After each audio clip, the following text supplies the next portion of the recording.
Donc dans cette vidéo, nous allons présenter le coefficient multiplicateur, à quoi il sert, comment on le calcule et surtout comment formuler des phrases, car c'est ce qui nous intéresse le plus.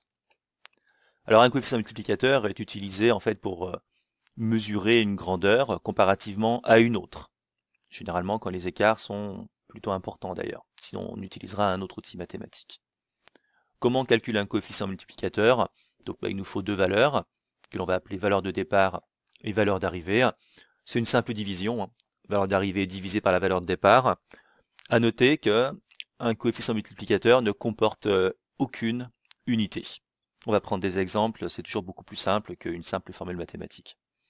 Exemple, votre argent de poche que vos parents vous donnent tous les mois passe de 10 € pendant l'année 2015 à 30 € en 2016 et ensuite à 45 € en 2017.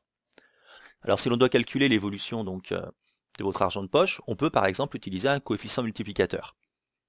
Alors si on veut mesurer l'évolution de l'argent de poche que vos parents vous versent mensuellement entre 2015 et 2016, comment on va faire? Bon, la valeur de départ, c'est la valeur la plus ancienne. Ici donc la valeur de 2015 qui est de 10 €. La valeur d'arrivée, c'est la valeur la plus récente, autrement dit celle de 2016, ici 30 €. On applique la formule, valeur d'arrivée divisée par valeur de départ, 30 sur 10, on obtient 3. On peut faire la même chose avec l'évolution de l'argent de poche mensuel entre 2016 et 2017. Donc on commence par 2016, 30 € versés mensuellement. 2017, 45 € versés mensuellement. Valeur d'arrivée divisée par valeur de départ, autrement dit 45 divisé par 30, on obtient 1,5. Imaginons qu'en 2018, vos parents ne vous donnent plus que 15 € d'argent de poche mensuel. Si l'on doit calculer l'évolution de l'argent de poche qui vous est mensuellement versé entre 2017 et 2018, et bon, on applique à nouveau la formule avec la valeur de départ, donc c'est celle de 2017, 45 €. La valeur d'arrivée qui est celle de 2018, en l'occurrence 15 €. On applique la formule, valeur d'arrivée divisée par valeur de départ, et on obtiendra donc 15 divisé par 45, autrement dit 0,33.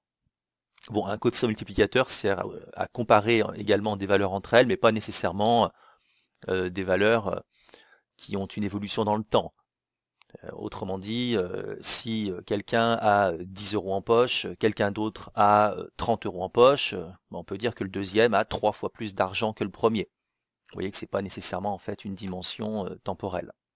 Alors, pour formuler des phrases, parce que ça c'est super important. Pour formuler les phrases avec un coefficient multiplicateur, on a le choix entre deux verbes qu'il faut impérativement utiliser. Soit le verbe multiplier, soit le verbe diviser. Et en fait, les phrases types qu'on va avoir, elles vont dépendre tout simplement de la valeur du coefficient multiplicateur.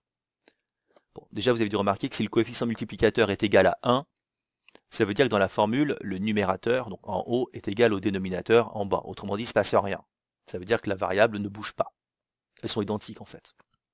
Si le coefficient multiplicateur est supérieur à 1, ça veut dire qu'on va être en présence d'une augmentation.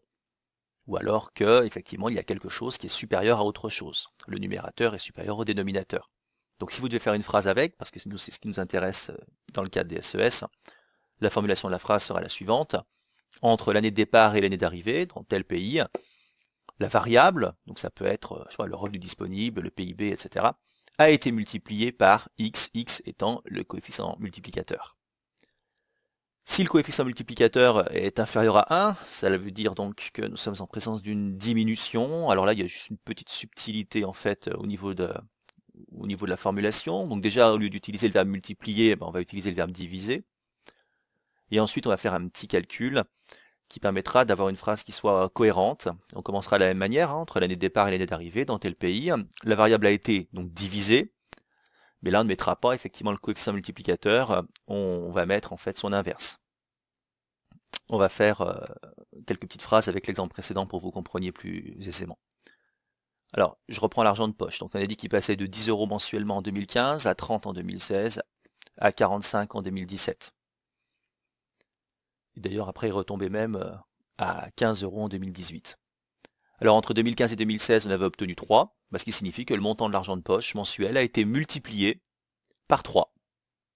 Vous voyez qu'il n'y a pas d'unité, on s'arrête à 3, on ne rajoute pas quelque chose derrière. Entre 2016 et 2017, le montant de l'argent de poche mensuel a été multiplié par 1,5. Et pour 2017-2018, c'est un petit peu plus subtil parce qu'en fait, on obtenait 0,33. Alors, on pourrait très bien dire que le montant mensuel d'argent de poche a été multiplié par 0,33. Simplement, on ne comprend pas grand-chose en fait quand c'est multiplié par 0, quelque chose. Alors on va utiliser un petit calcul intermédiaire. On va prendre en fait l'inverse de 0,33. Donc autrement dit, on fait 1 divisé par 0,33 et on obtient 3.